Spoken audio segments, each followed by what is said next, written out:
coming. Welcome. I wanted to welcome everyone right now to Joe's service here for the book launch event on behalf of Joe's family, Joe's mom, Helen, and Joe's sister, Andrea. Thank you for coming, and I will be speaking in English. If at any point you have trouble understanding something, please let me know. I could do my best to translate it in Korean as well. Just to introduce myself, I will be the MC for tonight. I'm very honored to do this for Joe's family, and I am Joe's friend from childhood. So I met him when I was in kindergarten, and been friends with him through my childhood and adulthood. And you know, this event is obviously to remember Joe, and also Joe's mom, Helen, took some time a very long time actually, to put this book together in memory of Joe. It obviously includes some of her writing as well as writings from her friends and Joe's friends, and it's an event to remember Joe, and I think we will go through today with some emotions, obviously, and I think that Joe would be very happy to see that we all got together to remember him. So I'm just going to give you a summary of today's events. This is the introduction. There will be a prayer from Pastor Byung-Gi Song, and there will be some speeches from close friends of Joe, family members of Joe, and we will also present the book that this event is for, and also, obviously we'll take time to remember Joe in different ways. We have a presentation of his photos as well too, and we are very thankful. Joe's neighbors have also provided the food for tonight, and and there'll be also some performances as well with songs that it seems like it was put together for Joe's event today. So let me not delay any further. So today I'm just going to introduce the first, the prayer. It's going to be coming from Pastor Byung-Gi Song, and I will do my best to translate his prayer. Okay? 사랑의 하나님 아버지, 조셉이 천국에 간 일을 우리 마음속에 기억하며 함께 모였습니다. Dear God, we are here today to remember Joe. 29년 동안 짧은 생을 살았지만 그는 굵게 남자답게 멋있게 살았습니다. He lived a short 29 years, but he lived like a good man and to his friends and his family. 여기에 그를 기억하며 친구들과 가족들과 또 이웃들이 함께 모였습니다. To remember him today, his friends, his family, and his neighbors are here today. 이 시간 그와 함께 간직했던 사랑과 추억과 우정을 나눕니다. Today we are here to remember the love and the friendships that he had with his friends and family. 이 시간 사랑하는 엄마 헬렌이 아들을 기억하며 With Joseph이라는 책도 함께 발간했습니다. Today, his mother Helen put together a book in memory of Joe. 정말 힘들고 어려웠던 지난 4년이었습니다. It's been a long and tough 4 years. 이제는 모든 것 다 털고 천국에서 만나는 행복으로 지낼 수 있도록 힘을 주시옵소서. Please allow, for us to move on and move towards happiness, and 이모와 누나의 가정에도 같은 은혜로 넘치게 채워 주옵소서. please allow this also onto Joe's sister's family as well. 아픔과 슬픔 속에서도 4년을 지켜주신 하나님께 감사드립니다. Thank you for protecting us through those times since Joe has left us.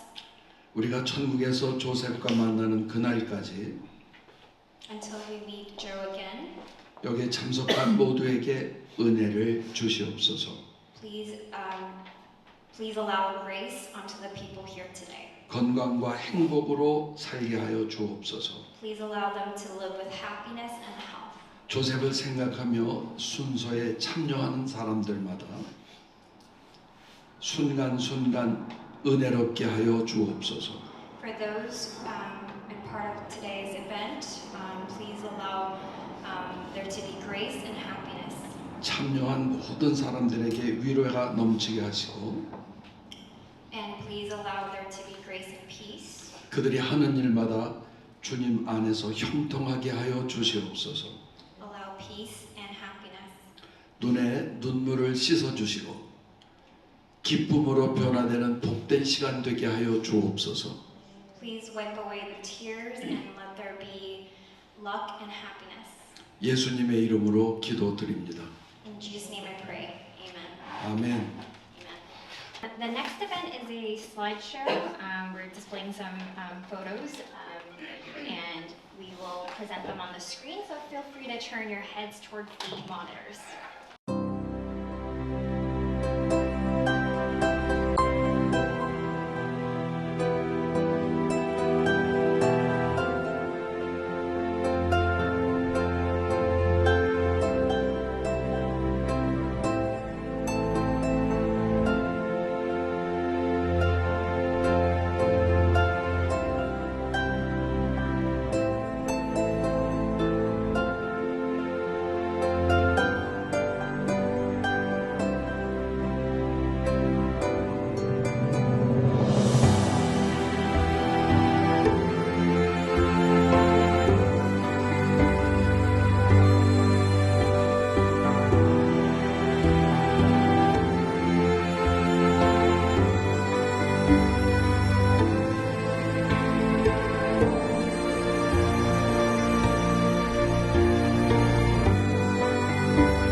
Have fun.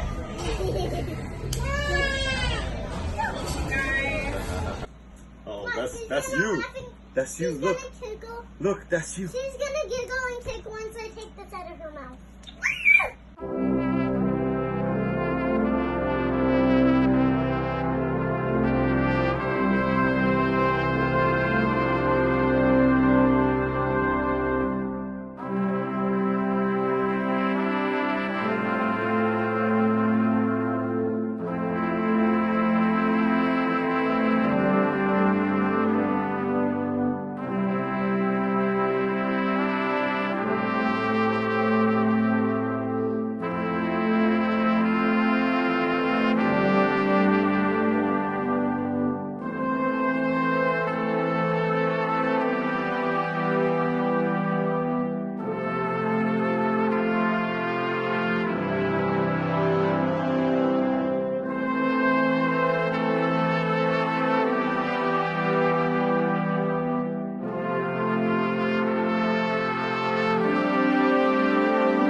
I'm just gonna give a few seconds.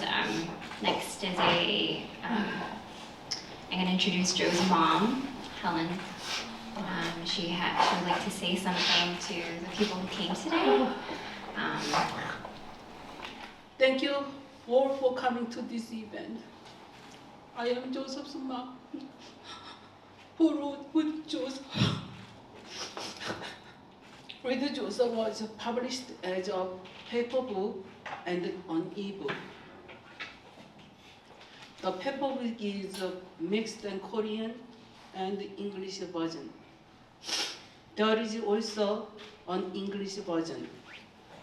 The ebook was published separately as a Korean version and English version.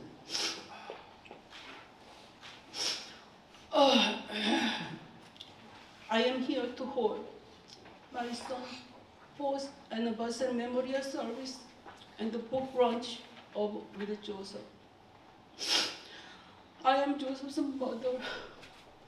I was Joseph's mom before and will continue to live as Joseph's mom until the day I leave. Because Joseph is with us now and always will be. My son Joseph was born on April 14, 1992 at 7:13 a.m.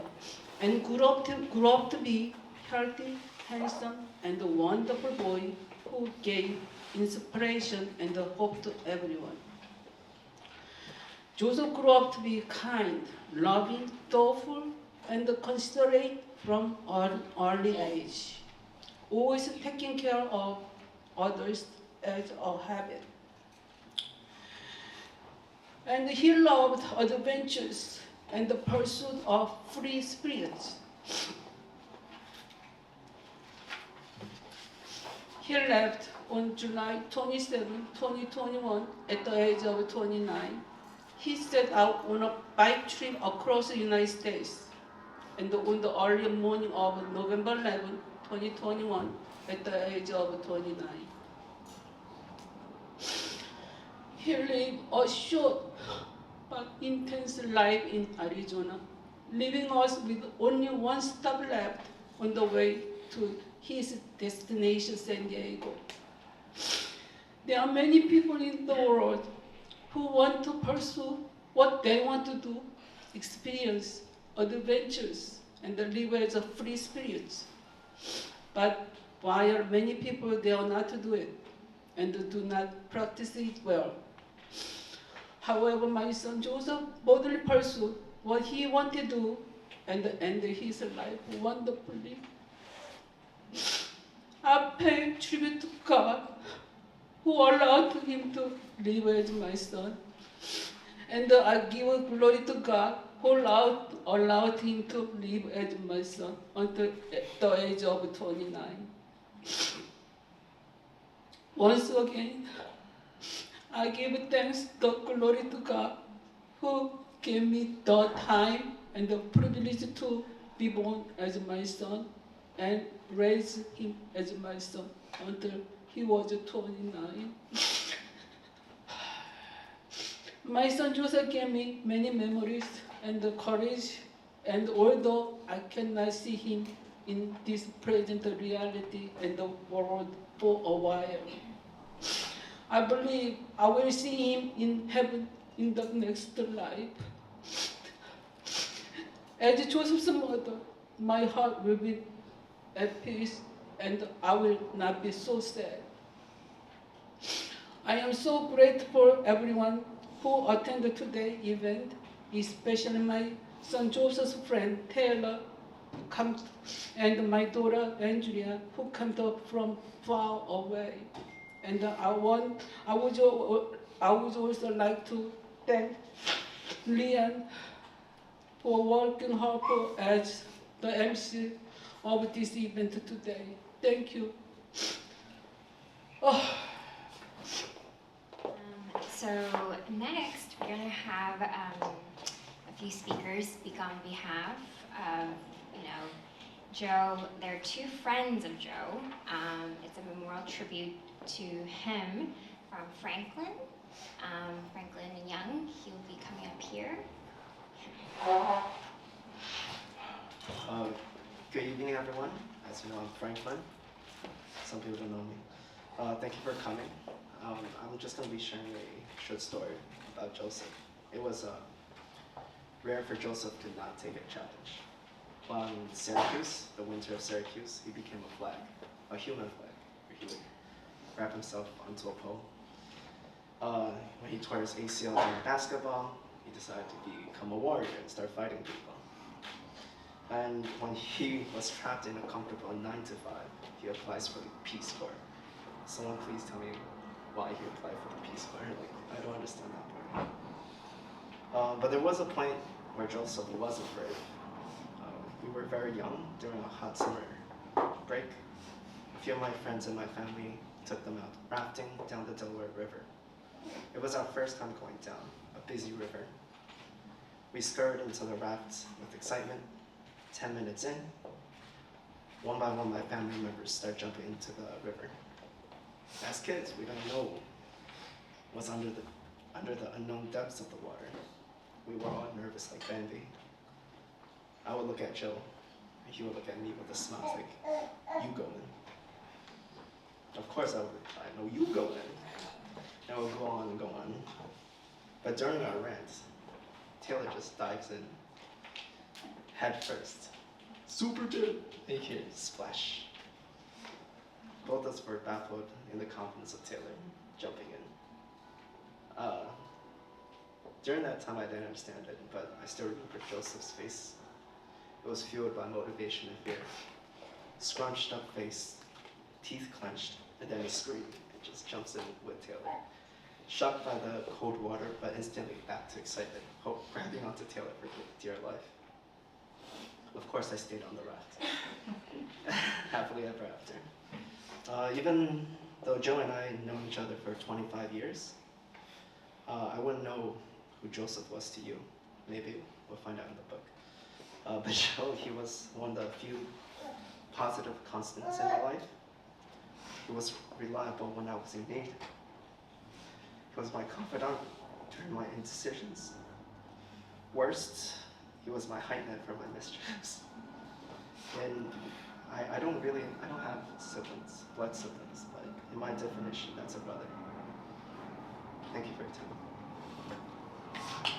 Thank you, Franklin. Just a little note. I did ask Joe's family what the tone of this event would be, and they did say that in some ways, yes, you are all grieving his loss in your own way, but it is a celebration of his life as well. So I might be smiling at times, and it's okay for you to smile too, because we do want to celebrate his life here. And I won't delay any further. Next, I have Freddie. For you that don't know me, me and Joe grew up. I remember first meeting him in his driveway. Must have been 6 years old. Joe must have been somewhere around 4 or 5 years old. There's just, you know, at first sight, he was just more than a friend. He was a brother. You know, I can't second Franklin's speech, but that's really what it came down to. I have a few things I've wrote down. You know, Joseph, my brother from another mother, my partner in crime, my confidant. We've been through it all together, haven't we? You know, from the sandbox to the schoolyard, from teenage antics to adulting together.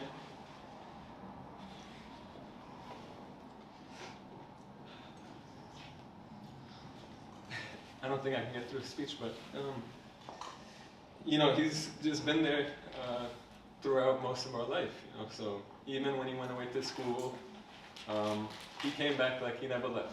So I have 3 younger siblings. He's gonna be, you know, he's my 4th. You know, so there's just so much that I've written down here. You've always been more than just a friend. You've been my rock, you know, my support system. You know, just everyone's biggest cheerleader. You cheered everyone along. You see me at my best and my worst, and you love me unconditionally through it all.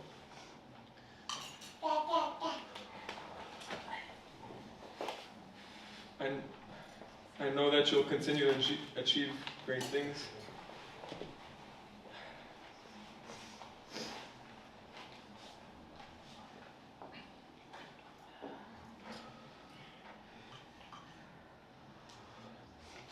I'll just end it with, you know, in our belief that we believe that we belong to God, and that maybe in the next life I'll be able to meet Him. Thank you. The next is I would like to introduce the author of the book. So yes, Joe's mom Helen did write the book, and her writings are all there, but there was a person behind this whole book production, and her name is Inja Kim, who is the author of the book development, and I'll introduce her here. She'll give you some insights on how this book was planned and what the purpose of the book was. So, Miss Inja Kim, if you're here. Thank you very much. I'm a poet, you know, but I'm helping New York. Okay, thank you for inviting me to Joseph's 4th anniversary and with Joseph book launch. When Joseph's mother Mio asked me to help her publish a book about Joseph, my first word was, "Tell me about your son Joseph." Joseph's mother Mio starting to cry instead of talking. She cried until her eye turned red. Seeing that, I thought that I should sincerely help Joseph's mother publish a book. Joseph's mother Mio, that after sending Joseph to heaven, she think about her son, a precious diary, letters, and other things in her back of mind should be eliminated someday. And she hoped that her grandchildren would remember their Uncle Joseph, never forget. The publication began by meeting her and listening from her. The book is composed of 6 parts in total. The first part contains the feeling of the Joseph's mother Mio, who gave birth to and raised Joseph.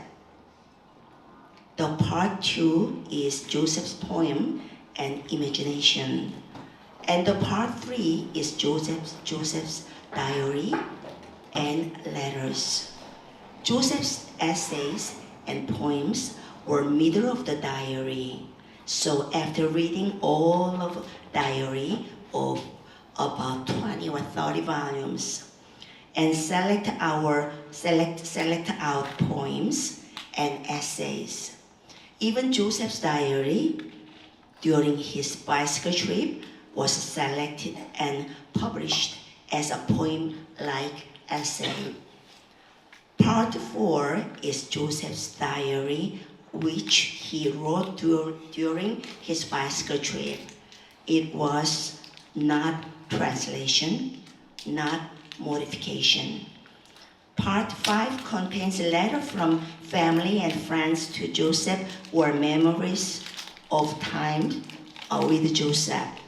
Part 6 is photo album, starting from his childhood until photo taken during Joseph's bicycle trip. With Joseph, this book started and complete with a great love for the son of Joseph's mother, Mio. Joseph is not here, but the book about Joseph is right in front of you now. So, please always stay close to him and remember him. I hope this book will help people know that a wonderful young man, Joseph Nam Joino, lived a wonderful life, and that Joseph Nam Joino will be remembered forever, all of you. Thank you very much. So Andrea, Joe's sister, is here, and she was supposed to explain some of the contents of the book, but Miss Kim did such a great job. So I'm still gonna call Andrea onto the stage because I think she should say something. So Andrea, would you come here, please? Hi everyone, I'm Andrea. I am Joseph's older sister. We have a 10-year age gap, so for a lot of his life, for a majority of his life, we weren't very close because we just didn't have a lot in common. When he was born, I was 10, and when he was a baby, and I would stay with my mom during the summer, I was the one feeding him, taking care of him during the daytime. When we went to Texas, he was about 6 months old, and she would have me take him with us to the pool area, and we'd have him sitting in his car seat by the pool while me and my friend would go jump in the water, and then we'd get out of the pool and make silly faces at him and like just try to make him laugh. And then when he was about 4 years old, I moved in with my mother for about 6 months, and I was in charge of making sure that he got fed and making sure that he went to bed on time. And of course, he wanted to do none of those things because he was 4. And so it was really frustrating. He had Beauty and the Beast on repeat, and he wanted to play all of my Sega games and all of my video game consoles, and I wanted nothing to do with that. And so we had a lot of headbutting. But then we would still sit there and I would read him a story or sing him a lullaby and have him lay on me to go to sleep. So unfortunately, he didn't remember any of those things. So I always felt closer to him than he did to me. When I was 22, we reconnected, and my mom had me shuttle him back and forth to like an exam or prep for an exam, or just to bond us a little bit and take him to a movie theater and just have a sister-brother date. But then I joined the Navy, and then we were in contact for, I don't even know, 10 years or something like that. And then I had my first child, and that's when we started to reconnect again. But again, we weren't that close, so for him it was just like, sure, that's my niece. And then in 2018, something changed. He was in his mid-20s, and I think he started to or late 20s, and I think he started to really want to connect, and so he made the effort to start calling me and reaching out to my kids and started to build a relationship with them, and he would come out on vacation and spend a day or two with us. I mean, most of the time was spent with his friends that were in San Diego, but he would set aside a day to come and be with my kids. And then in 2019, when we did the road trip here and spent 2 months in New York, we really got to spend some time together. He got to know my kids really well. As you saw in the video clips, he was, you know, just being a great uncle, and he was really looking forward to coming out to San Diego and having some quality time with them. We were really looking forward to having some quality time to like really connect as brother and sister. So it is what it is. It didn't happen, but it was nice to know that like he did want that relationship in the end. Yeah, I don't know what else to say. Thank you all so much for being here. I love hearing all the stories about how everybody felt so connected to him as a brother, because I just remember him not wanting to do anything with me or be around me at all. So it's really wonderful to hear the impact that he's had on all of your lives, and just to get to know him better and, you know, hear about what kind of a person he was. So thank you all again for coming, and I look forward to like going around the room and like hearing stories about him. Thank you. Thank you, Andrea. I missed a step in this, so there is supposed to be a commemorative speech from Mr. Young Soo Choi, and we'll hand out the copies of the books. But thanks for letting me know who's missing a copy. Hi everyone, I'm Young Soo Choi. Anyone who doesn't know me, I'm a practicing attorney across the street on Northern and 158th Street. I never met Joseph, but I felt very connected with the book that his mother wrote. And also I found that Joseph was in San Antonio, Texas, one time, right? 4 years. I read the ebook actually, and it just happened that I was studying law school in San Antonio, Texas, so I felt very connected with them because of the fact. This is a official, tribute to him. So I kind of jot down some, some wording about him in the book. So I'm going to read my speech. It's an honor to be here tonight at this special book concert, where we come together to celebrate not just a remarkable story, but the strength, love, and the resilience of a mother who has poured her heart into sharing the life of her son, Joseph. Joseph's journey was one of the adventure, hope, and courage. As he biked across the country, following his passion and his dream. His journey, tragically cut short, left an aching void for those who loved him. Yet, through the pain of his loss, his mother found a way to keep his spirit alive, not just in memory, but through the pages of this book. In this book, you are invited into Joseph's world to feel joy of his pursuit, the thrill of his travels, and the deep love of family that will never forget him. More than just a story of loss, this book is about a testament to the resilience of the human spirit, to the enduring bond between mother and son, and to the beauty of life lived fully, even when their life is cut short. Today, we celebrate Joseph's memory and honor a mother who has turned her grief into a powerful, beautiful tribute to her son. Through her words, Joseph's legacy will live on, not just in this book, but in each of us who read it, feel it, and share it.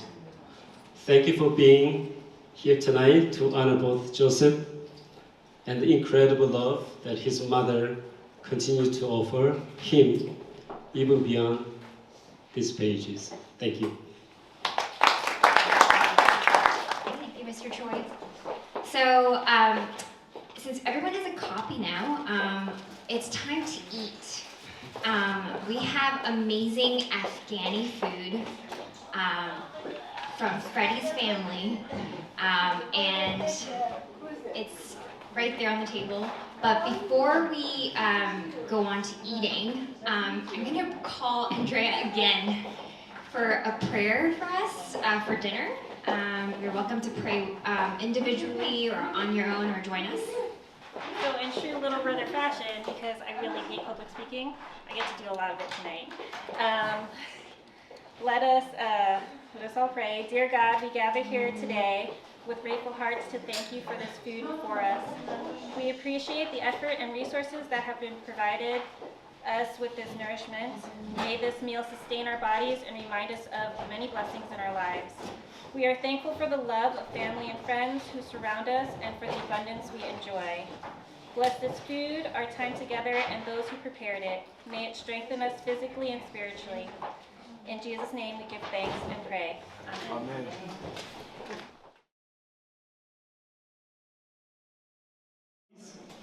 Amen. We are having a second portion of the event, which is performances, and we'd like to invite some friends of Joseph to talk about Joseph's life again. I'm joined by wonderful and fabulous musicians tonight. I'm going to introduce on guitar, Jesse Choi. On keyboard, Seungyeong Kim. And we have a wonderful two singers tonight, including me. And I will introduce later one jazz singer as well. I'm sure that Helen and Joseph love to sing and listen to the music. We prepare about 8 songs tonight.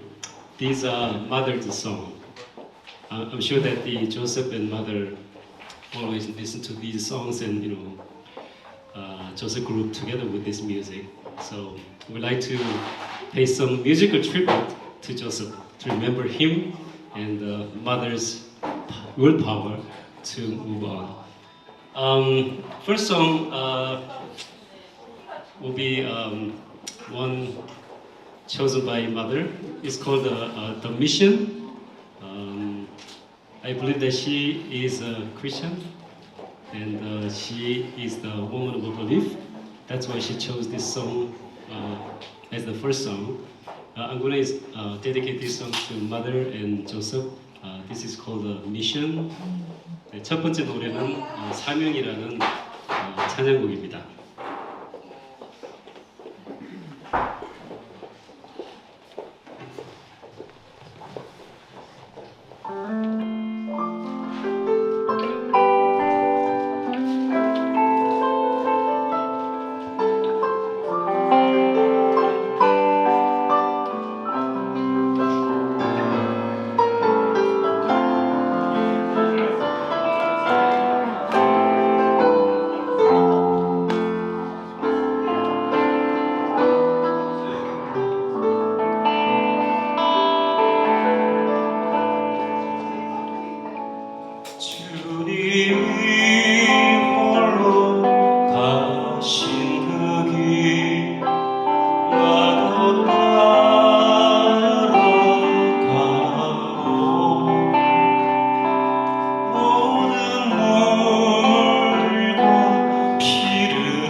There was a mission for the mother.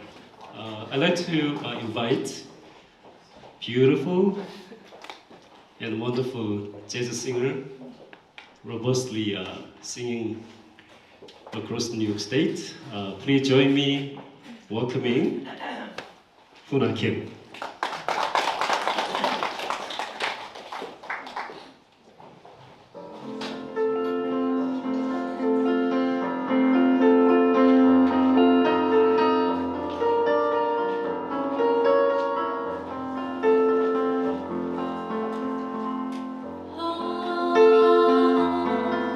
Memories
Thank you, Huna. That was amazing. Your premiere, grace and blessing.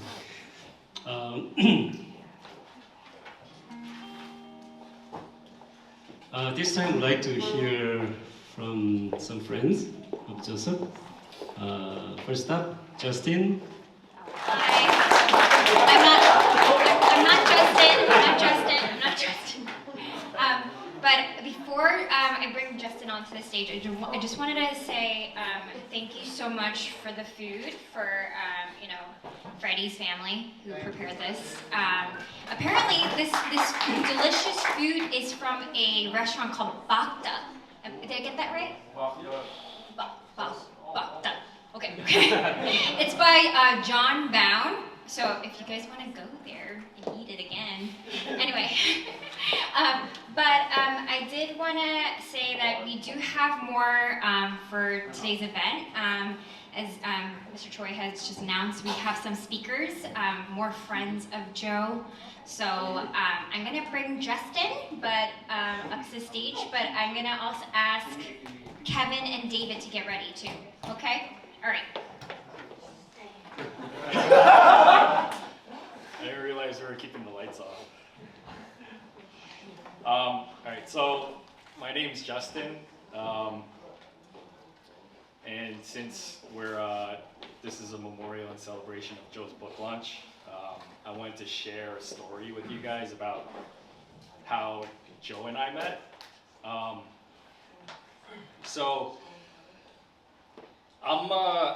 want to say I'm lucky because a lot of the friends that I have today are still are the ones that were with me since I was a kid, and Joe was one of them. We first met at PS 21 in 3rd grade at Miss Greco's class. We were both around 8 or 9 at the time, so I'm not really sure how we started talking, but I do remember we had assigned seats, so he he was just stuck with me for at least half the year. There was one particular project that I remember that I was assigned to with Joe. We were assigned a story about a lion and a sheep, and we had to make some paper mache thing out of brown paper bags, and we were assigned. We were partners, and I remember. I think I still have those in my garage today. But I remember sleeping over his house in order to work on his project. And the first thing I thought was, and if any of you guys have ever been to his room, he had the coolest room out of anybody I know. He had a computer, he had a bunk bed, he had a TV. I just remember thinking he had it all. I remember him sleeping over my house as well, and we would work on the project, and I remember hanging out with him, and midway through he would just kind of stop everything to start writing in his journal, and that was when we were 8 or 9, and he would stop halfway just kind of to write in his journal. And it's at this point where my grandma and my dad started forcing me to write in my journal, so I had him to thank for that. Also, he folded his clothes. I remember as a kid, he would fold his clothes right before he went to bed. And my grandma would tell me that I would have to fold my clothes, but I refused.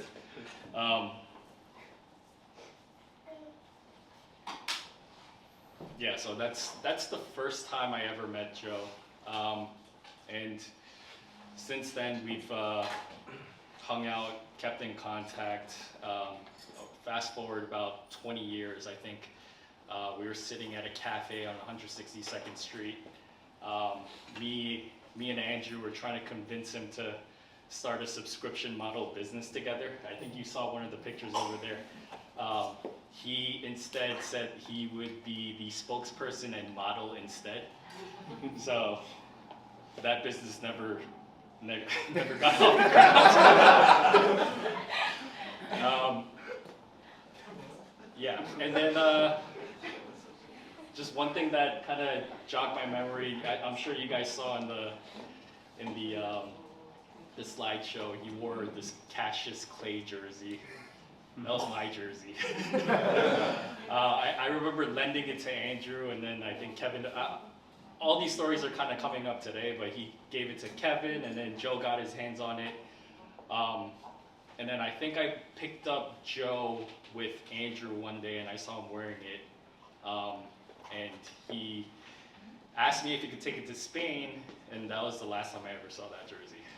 So he just he never gave it back. But it's his. He looked better on him anyways. But yeah, I just wanted to share a couple stories since everybody else is sharing stories.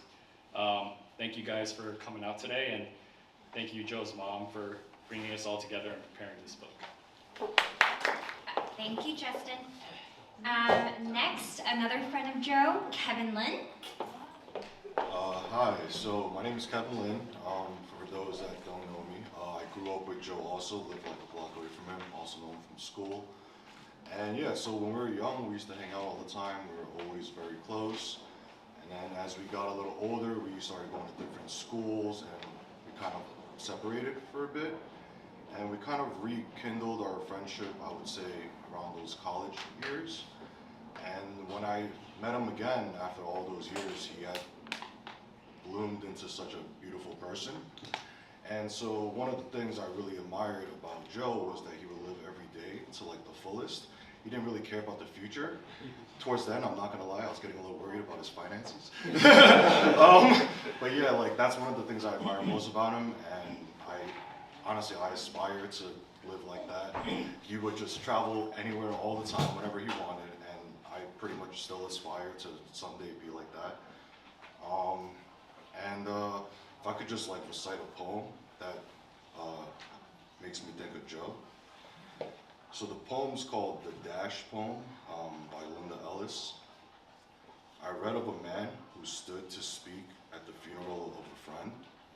He referred to the dates on the tombstone from the beginning to the end. He noted first came the date of the birth and spoke the following date with tears. But he said what mattered most of all was the dash between the years. For that dash represents all the time that they spent, for that dash represents all the time that they spent life on earth, and now only those who love them know what that little line is worth. For it matters not how much we own, the cars, the house, the cash. What matters is how we live and love and how we spend our dash. So think about this long and hard. Are there things you'd like to change? For you never know how much time is left that can still be rearranged. If we could just slow down enough to consider what's true and real, and always try to understand the way other people feel. Be less quick to angry and show appreciation more, and love the people in our lives like we've never loved before. If we treat each other with respect and more often wear a smile, remembering that this special dash might only last a while. So when your eulogy is being read with your life's actions to rehash, would you be proud of the things they said about how you spent your dash? And yeah, just to close it off, I would just say live a life worth living, and that's what Joe pretty much taught me. And yeah, thank you. Thank you all. Thank you, Kevin. So another friend of Joe will be coming up. But by the way, before David shows up, I did want to say that I learned that those pomegranates and those mangoes apparently are a good after dinner snack. So you're welcome to open them and enjoy them as well. We have more to come. So, and yeah, next, another friend of Joe, David Joy. Hello, my name is Dave. I think you just look at the picture in the middle. I'm not sure it's me. I think I was like 20 years ago. I think we went to, I think that was Dorney Park or Six Flags. And I didn't see this picture for like 20 years. And I think, just thinking about that, made me very emotional. And time passes, real quick too. It's been 3 years, and sometimes I'm just walking around, and if I see someone who look like Joe, and then I'm like, just thinking about this moment. I'm just grateful too that we are here to celebrate him, and I just wrote something small. Thank you.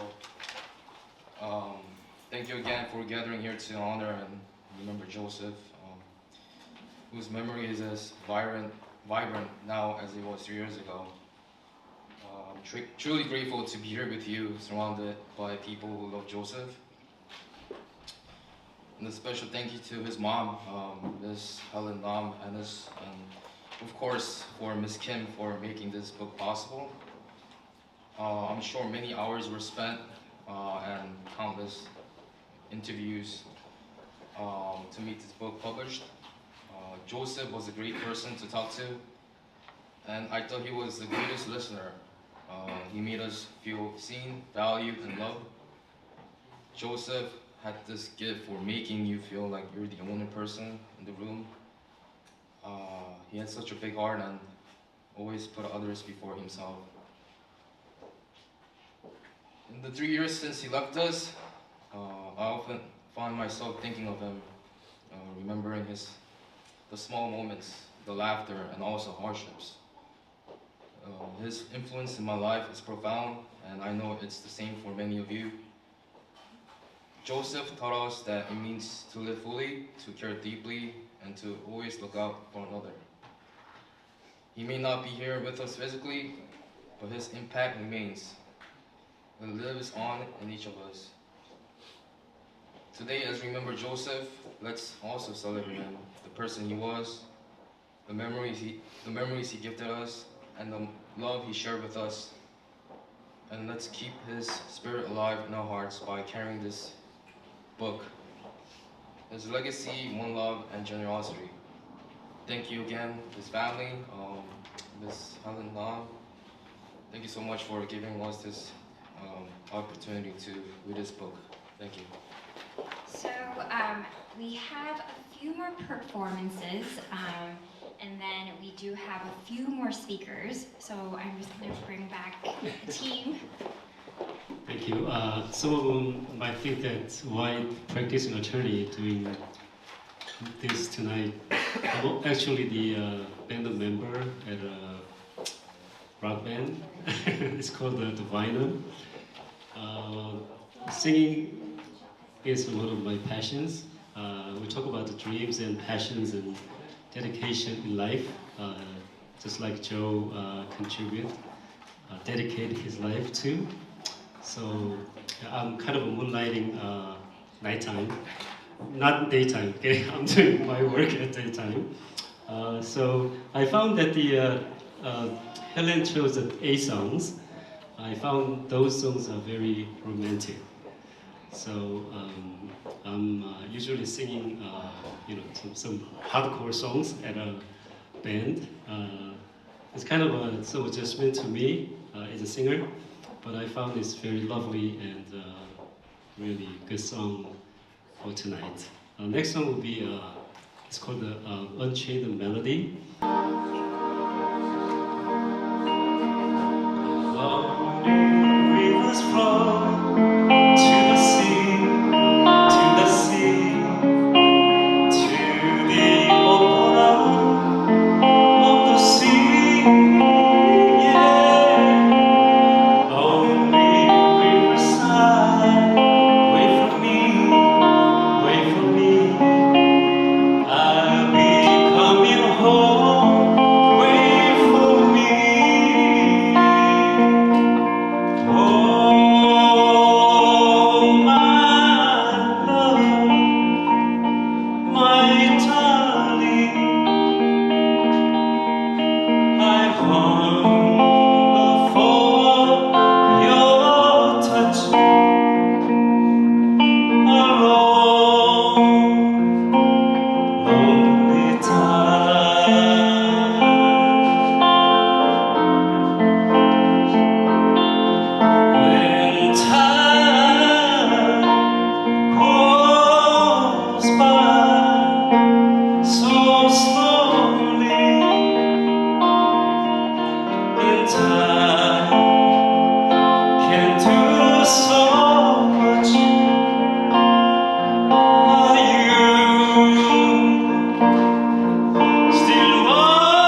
Next song is it's a Korean song. It's called You. Talk about when somebody's lonely and feel bad. There's always a friend there to comfort them and to be with. So this is song, just that. So I know Helen tonight remembering everything from the past and got emotional. So I'm sure that all of you here will support Helen and families. So this is what the song is about.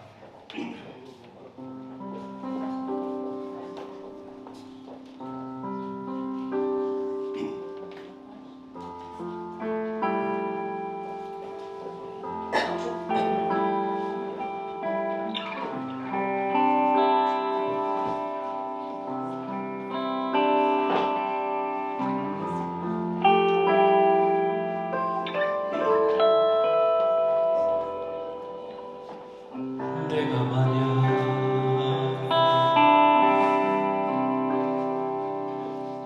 괴로울 때면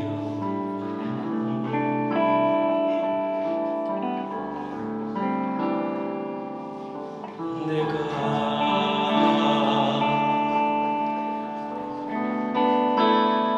위로해 줄게.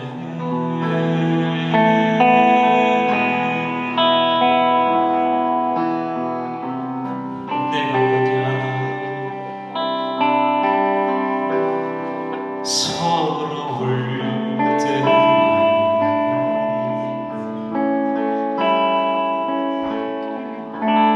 내가 눈물이 되리.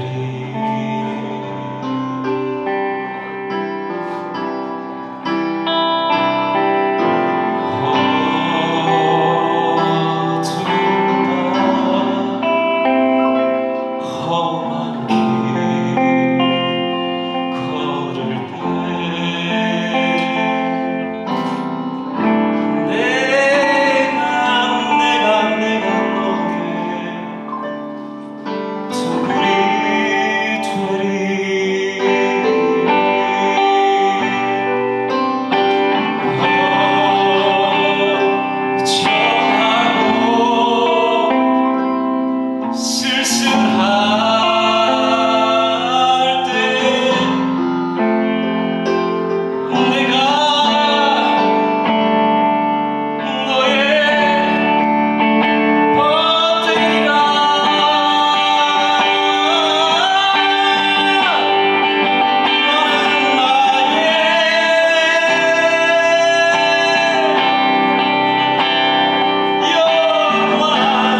내가 외롭고 쓸쓸할 때 누가 내 위로가 될까요? 바로 여러분입니다.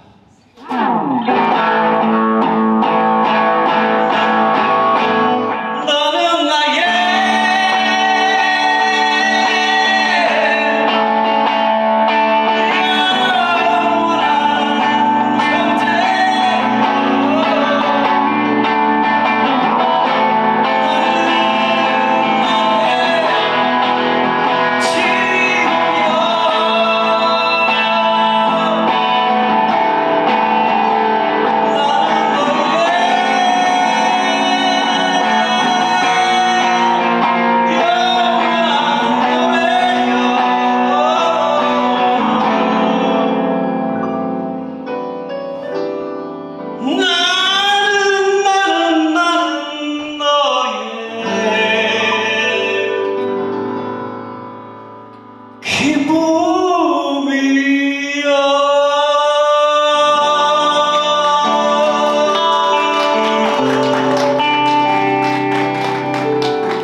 We're going to move on to more speakers for the night. There are more friends of Joe. First, I have Kevin Ho, and there's next would be Taylor Lee, and then Paul, and then Howard. I will introduce them one at a time, but first, introducing Kevin. Hi. Hi everyone, my name is Kevin. Thank you all for being here on this night where we're celebrating Joe's life. Thank you, Helen, for arranging everything, and thank you for all the contributors, Leanne, and this amazing musical talent that we have here. So now moving on to the speech, you know, I thought a lot about how I wanted to start this commemoration speech and decided it would be best to start from the very beginning. So, you know, wanted to tell a story about how I met Joe, and you know, I met Joe along with many of my closest friends here today at an elementary school called PS21, which is a local school located in Flushing, Queens, close by to where we all lived. Looking back on it now, you know, this time of my life proved to be one of the most important in how it ultimately shaped who I am today, from my attitude, my principles, and my appreciation for unconditional friendships. While I can clearly remember Joe at this time being the first pick at any basketball game, you know, being able to do a sideways split, or having the largest and most defined bicep muscles. Yes, we did compare our bicep muscles on a weekly basis.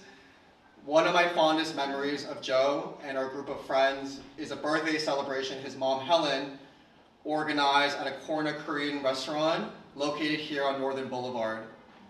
Now, I can't tell you what was on the menu, or the type of birthday cake we ate, or the songs we proceeded to sing loudly on the karaoke machine, but I can tell you what the air felt like in that room. It was pure joy and happiness, and this memory will always stay close to my heart. So I thank Helen for allowing us to share that moment with your son.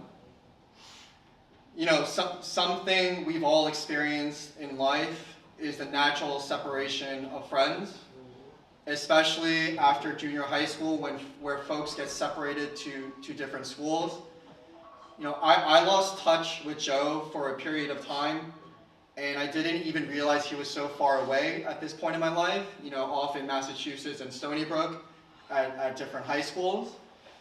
And, you know, many years passed. You know, at this point, we were all college students, and it was a typical weekend night. I'm with my friend Andrew, his mom is here today, at a nightclub, and he comes rushing to me in the nightclub and says, "Kevin, do you remember Joseph?"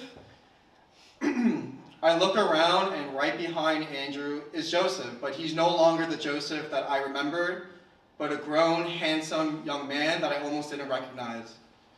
We caught up, took many shots at the bar, and danced the night away.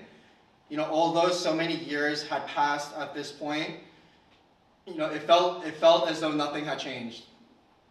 I looking back on it now, we're all much older. I never thought much about that encounter, but I now understand that it wasn't by chance or luck that I saw Joe that night with Andrew. It was meant to be, and I thank the universe or whoever I should be thanking for reconnecting us at that point in our lives. From this point on, we go on countless adventures, whether it's being Joe's passenger princess in his blue Honda Accord driving aimlessly through the night, or convincing Andrew and I to go on a road trip to Baltimore the night before the start of a music festival. During that trip, it was a very hot summer weekend, and we were sitting by a stage trying to cool down and catch our breath. Suddenly, as if our prayers were answered, a gust of cold wind blew by our faces, and we really didn't believe it at first. So we put up our arms up to see if it would bless us again, after which Joe stood up first and said, "That breeze though," with his arms out wide like a bird. The entire crowd heard this call, and we all stood up and put our arms out and said, "That breeze though." During Joe's journey, I would speak with him often about his adventures, and as folks would call it, live vicariously through him. Stories ranging from climbing an impossible hill with sun beating down his back to camping in the wilderness off the side of a road. I was spiritually there with him every step of the way, and one thing we talked about constantly was meeting at the finish line in San Diego, and I was so excited to be there to be part of the beginnings of a new life that my best friend was striving for. The journey was immensely daunting and probably very frightening, but he never showed that side to me in our conversations, which shows me now how much of a champion he really was.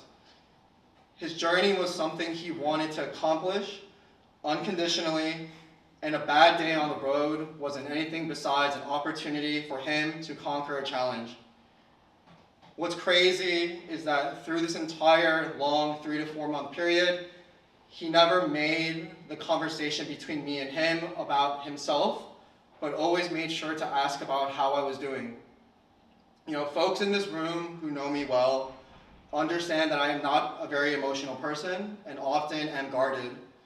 But I soon found out from my friends after Joe's passing that he would ask them how I was doing, probably just to make sure that I was telling him the truth.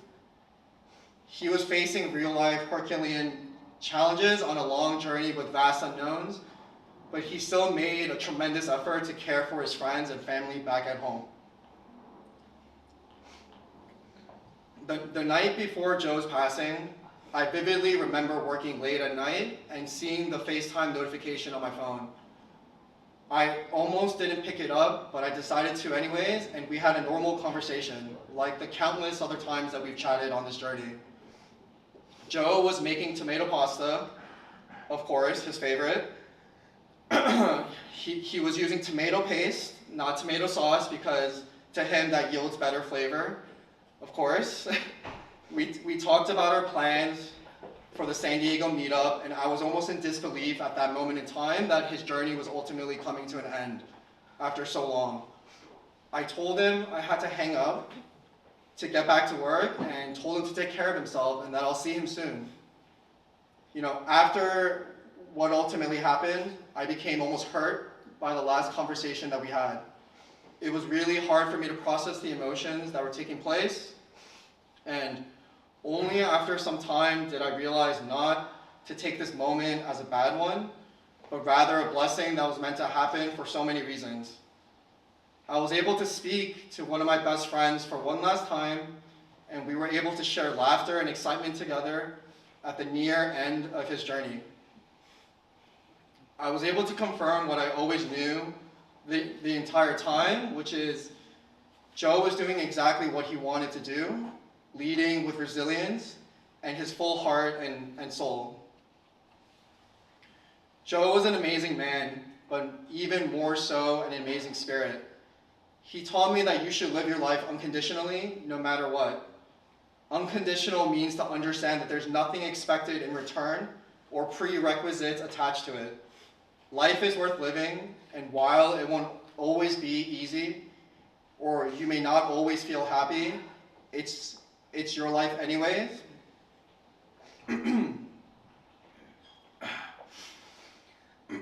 And we need to make the best out of it. Joe exemplified this in every way possible, and I'll admire him to the day I die for that. If he were here today, he would tell us to enjoy the journey, not the destination, which is a tattoo that I ultimately put on my arm. I promise to enjoy the journey, and when I reach my destination, I know Joe will be there waiting for me. Whether it's the countless times that I've looked up at the blank, stark sky, or that cold breeze that shouldn't be there on a hot summer day, I know he's here with us, and I know he's here right now, and will always remember you. Thank you. Hi everyone, I'm Taylor.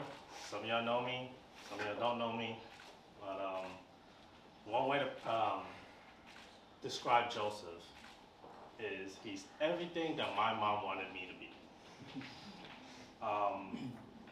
When I met Joseph, I just moved to New York, didn't know anybody. Funny enough, I actually met him while we were building a snowman. So it's kind of like Frozen, but we built a snowman together. And ever since then, you know, just like to hang out. You know, he always goes away. Some of you that do know me, I go away a few times too. But when we're both in New York City together, we're always hanging out. And there was a time where I think I spent a week at his house. I don't know how Helen let me stay there, but I was there for a week. She fed me and everything too, so it was amazing. But me and him, truth be told, like, we always saw each other as more of like competitors. Like, we didn't really start off as friends. But when we competed with each other, like, we would always see like, oh, who can run faster, who can do this better, who can do that better. But all in all, like, I could never beat him in a lot of things. But every time he always, you know, gave me words of encouragement. Said, man, you got this. Like, don't worry about it, take your time. And since then, we just, every time I have an issue that I can't accomplish, I'll reach out to Joe. And Joe will always give me the words of inspiration that I need to achieve the things I need to achieve. And, you know, it's just, it's always difficult when the person I reach out to is no longer there. But his words and his wisdom will always be a part of me. And there are some things that me and Joe do that doesn't make sense to a lot of people. One of them is when Joe got this bright idea, it was like, hey man, we just hit puberty, and he was just like, hey man, you wanna like shave your legs? I'm just like, what do you mean you wanna shave your legs? He's like, dude, I think it'll be cool. So I was like, all right man, if you wanna do it, I'll do it. And then one day he came downstairs, I was waiting for him, we're gonna play some basketball. He comes downstairs, he's like, look at my legs, bro. And I'm like, what do you mean? He's like, feel it. So I was like, all right, feel it. I'm just like, man, he really shaved his legs. And we were like 12 or 13 at the time. But he's always that person that likes to go out and just do something out of the ordinary. The last thing I do want to say is it's a memory that we had about, I think, 3 years ago.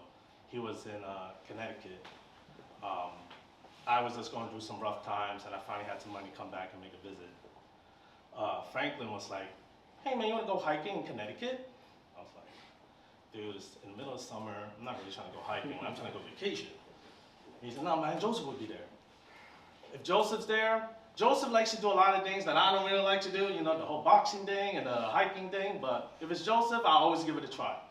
So we went hiking, and in the middle of Connecticut, unfortunately, the three of us got lost in the middle of the woods, but that was a very special moment because we realized that we all became adults in this middle of the woods. Well, Joseph became the adult because he was the one that got us out of the woods. But it's just one of those things that I would cherish because we just, no matter how far we are or wherever we come from, like when we get together, it's just like a family environment. It's just like me and him, like we just bond and connect. We can say whatever to each other. He'll always listen to me, and I always listen to him. But if anything, the last thing that Joseph ever taught me was that life's too short to not reach out to people. And I've been one of them. We all get busy, but I would give up a lot because you get a phone call, FaceTime, whatever. But that's the one lesson I'll always cherish. It's like, we're all busy. We all got stuff to do, but it doesn't take hard to just make a 15-second phone call, shoot a text message. Technology's out there. So I just want to say, whoever you guys, you all got stuff going on, but there's always time to just reach out to someone. And that's what Joseph taught me that I always share. Thank you. All right, so funny story, when Joe's mom contacted me about tonight and asked me to reach out to the friends and get them to prepare speeches. I actually nominated all my buddies, but I left my name out. But I found out today that I'm actually speaking, so here I am. So I think the thing about Joe is that he meant a lot to a lot of people, but he always gave them what they needed in their lives as a friend. Me and him would go through long stretches where we wouldn't talk, but whenever we did, it was about things we liked. He did everything that he wanted to. He did wrestling and jiu-jitsu and boxing, and he chased his passions, and he really went for it every day. And as you can tell, he lived his life with a lot of zest and passion and care and empathy, and I think that really spoke to me a lot. I'm, like he said, very busy, and it's hard for me to keep up or reach out or be that person a lot of times. But I think he really cared, and we all felt it. And like Kevin said, I can still feel the air from that moment when we were singing as kids in the restaurant. Thank you for that. I have one story that I'd like to share about Joe and I. It was when we were kids, walking home from school together every day.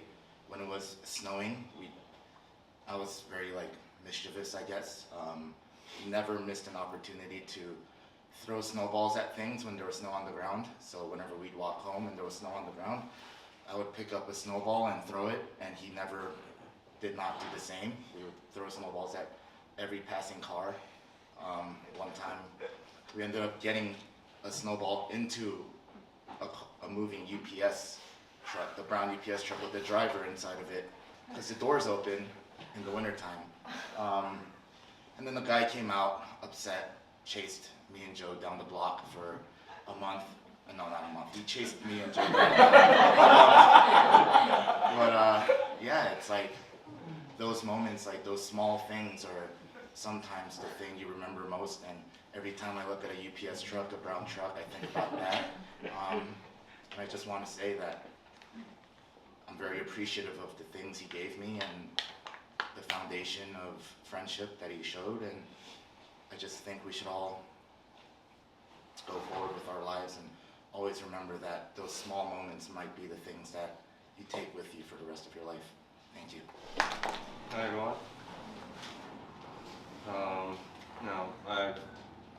My name is Howard. I've had an opportunity to spend a lot of time with Joe while he was in Boston, while he was in Boston University, going through his schooling.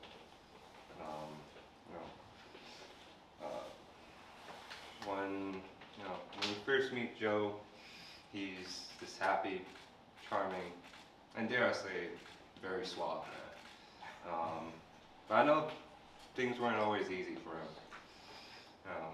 He had to fight hard to get himself to where he is, the amazing man that we know. I can see how he has persevered, but what amazes me is his ability to share his strength, his love,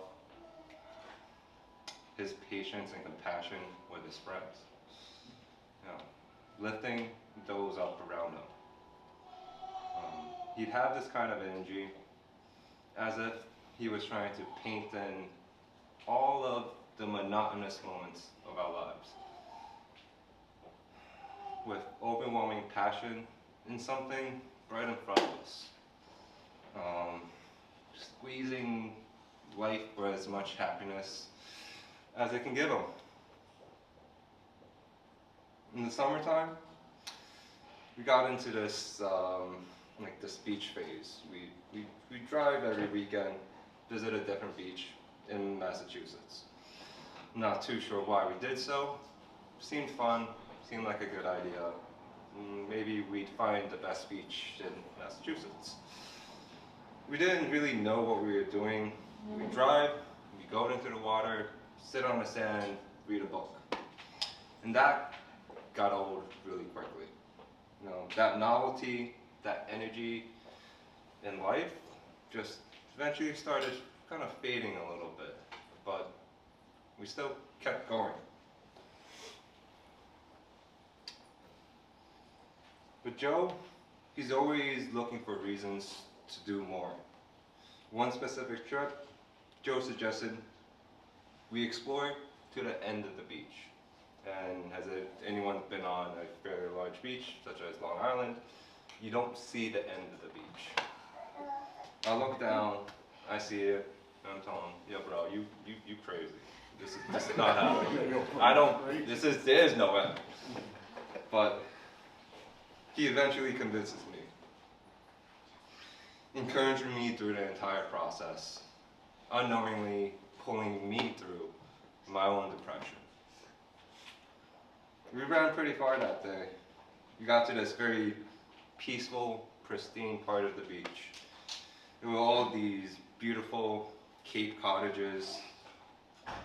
And then, out of nowhere, from one of the houses, we hear a sound. Hear someone screaming, "Get off my property."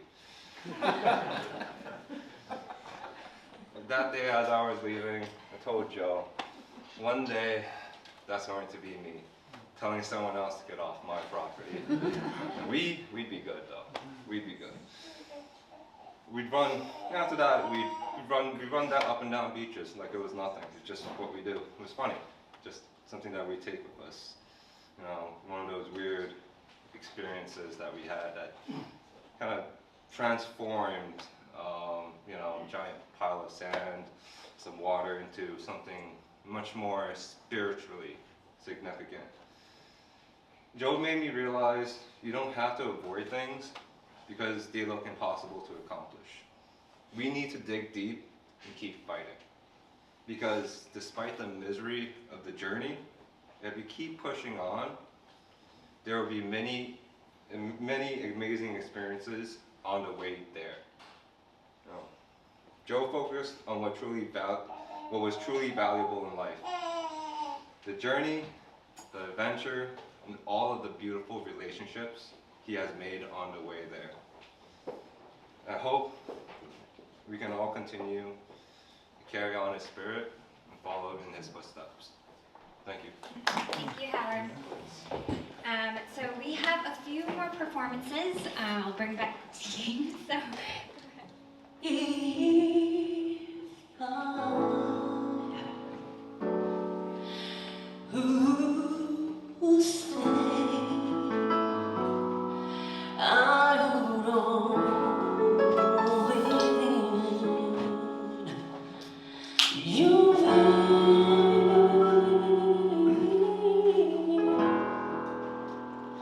so I'll go on.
strong when I am on your shoulders.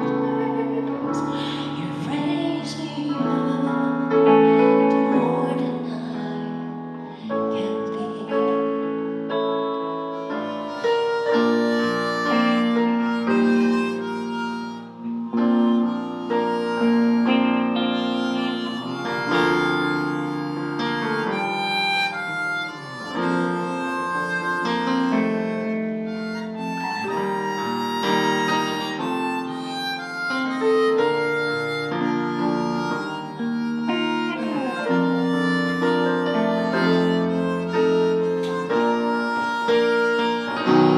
You raise me up so I can stand on mountain. You raise me up so walk on stormy sea. I am strong when I am on your shoulders. You raise me up to more than I can be.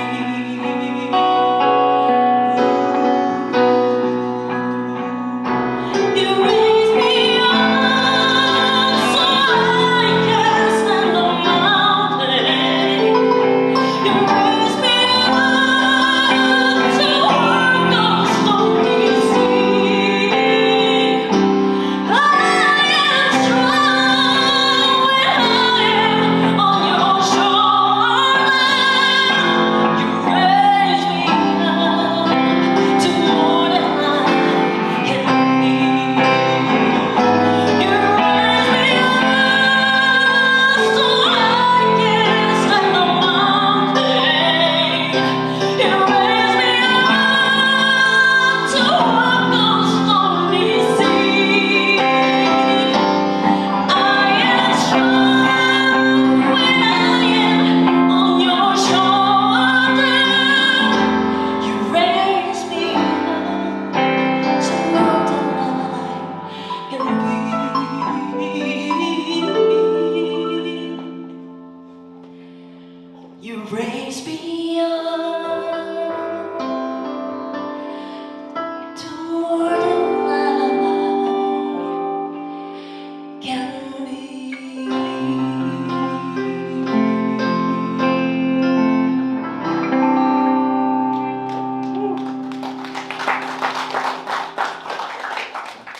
Wow. I'm sure the spirit of Joseph and our Lord will raise mother and all of us here up. We only have one final song.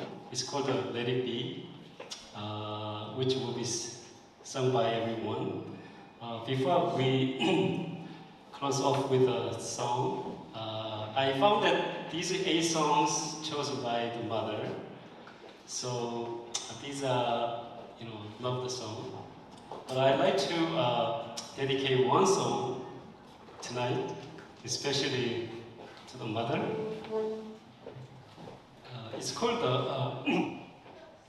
Family Photo. It's a Korean song. Talk about good memories and talk about the dedication of the mother. So this is in Korean, but hopefully I relate this song to you all. It's called Family Photo.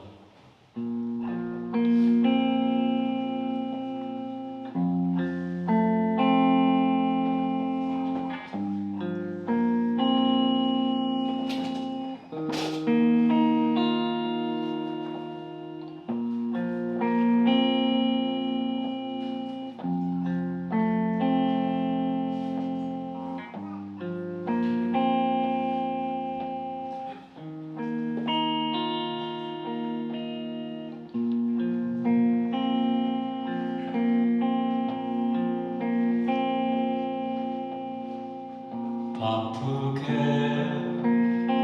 살아온 당신의 젊음의 의미를 더해줄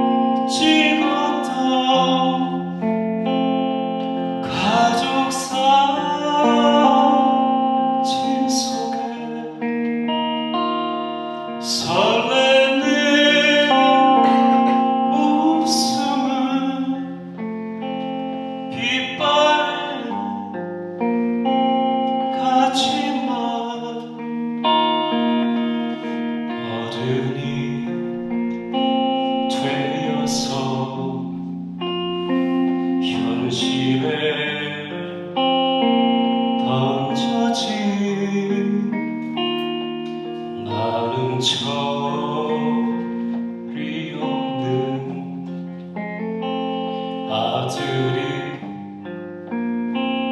되어서 이곳저 곳에서 깨지고 다시 일어서다 외로운 어느 날 꺼내본 사진 속 엄마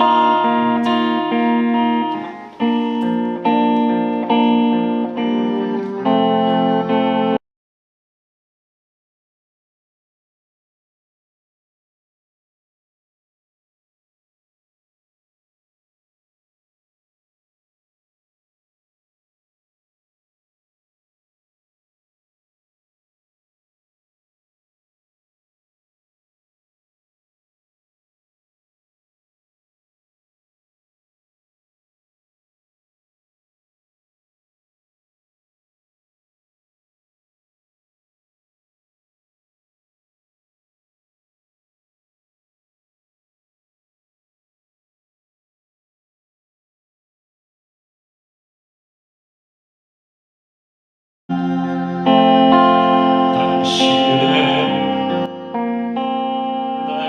날들이 가족 사진 속에 미소 띤 젊은 우리 엄마 꽃피던 시절을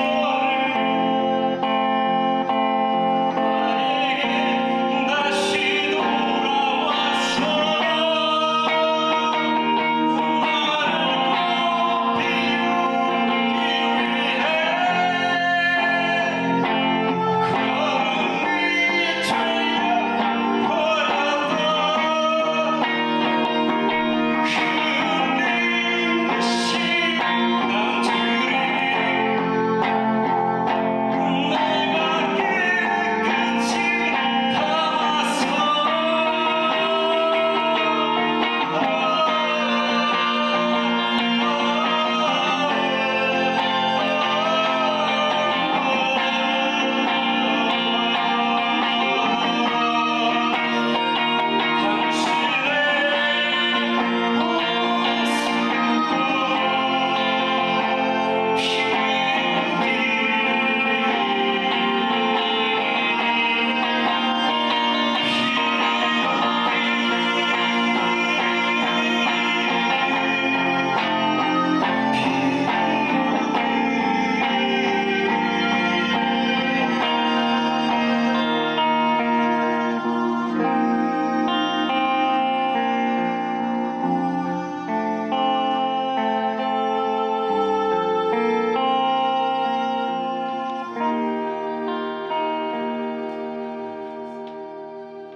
나를 꼭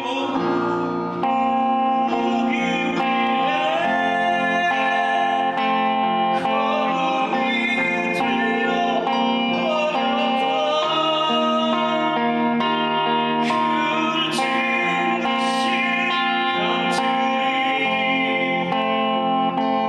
내게 깨끗이 담아서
myself the time of trouble, but when it comes to me, speaking words of wisdom, let it be.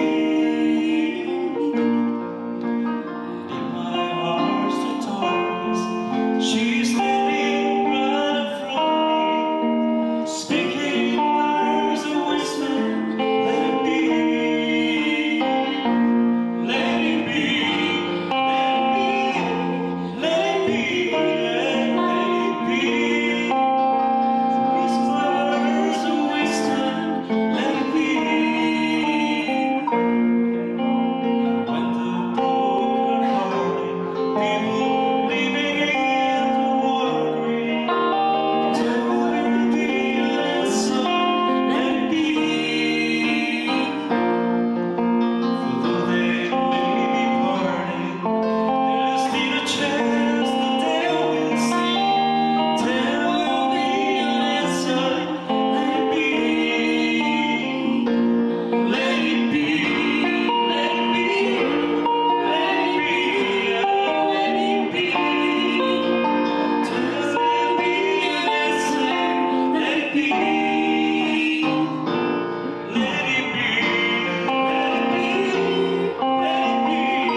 There's a sleeping light that shines on me, shine until tomorrow, let it be. Wake up to the sound of music, Mother Mary comes to me, singing words of wisdom, let it be. Let it be, let it be, let it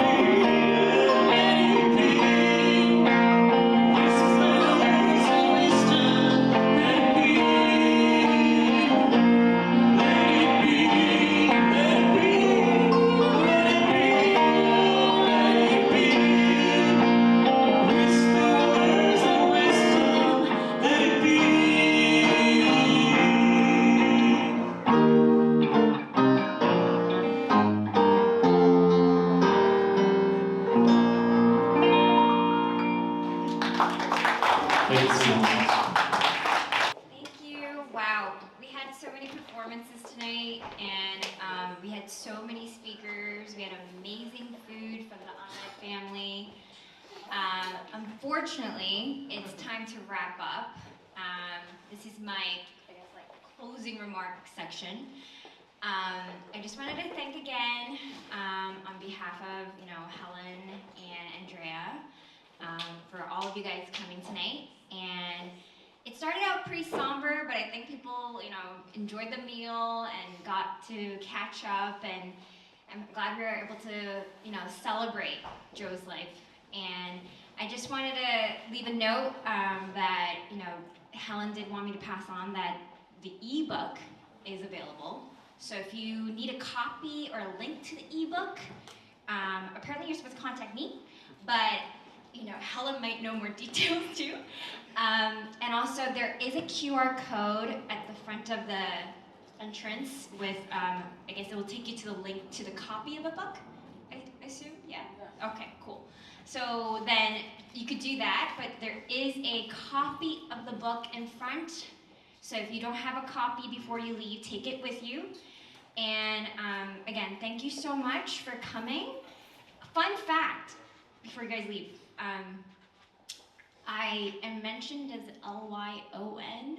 I'm not Lion, but people do call me Lion.